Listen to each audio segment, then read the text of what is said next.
doing today is we're going to be doing CG polar bear. We've got our animal makers here to handle all of the up-close, extreme close-up whip pan shots. And what we're going to do is we're going to drop back into some wide shots and do visual effects shots where we're going to create a polar bear on the computer. So what we're going to be doing, it's a twofold process. We have one wide where we come through the bush and we find our character Walt stuck in the banyan tree being attacked. And then we're also going to go up into the trees. We have a blue screen element where we have our actors on blue screen and the polar bear is underneath them as they sneak over to try and rescue Walt down in the trees. We were hauled up in the branches of a tree. I didn't quite understand why at the time we needed to go quite so high and live quite so dangerously. We need to find some position where Michael can position himself, that he's the go-between between Locke to get the vine and the knife and between his son. We're trying to rescue Walt from a bear.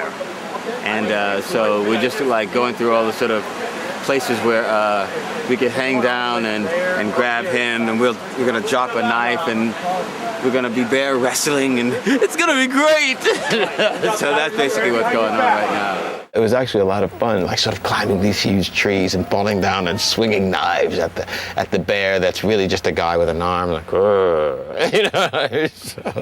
So you're trying not to laugh, you know, come here. And me and Malcolm both had a good time, like screaming and crying and doing all that stuff. It really is mapping out where you're gonna go, like every step of the way. You're following me. I was in a big old banyan tree and a polar bear was trying to get at me. I was crying, screaming, and it was hard because the polar bear was just a head and two arms just waving around. I think one of the cool things about the show is that the audience and their imagination is so much better than, you know, than anything that we could ever sort of force upon them. And we sort of have ideas. Gee, Walt's reading a comic book about polar bears and a polar bear shows up.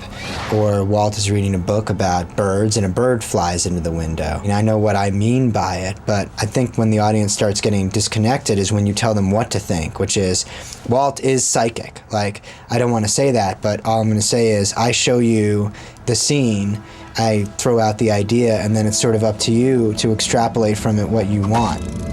Whoa. Yes! I knew you had it in you, Walt. Locke recognizes something in Walt and acknowledges it and in fact, values it before anybody else does. I think his father, Michael, saw something in Walt, but it frightened him, and it doesn't frighten Locke. I think Locke appreciates it.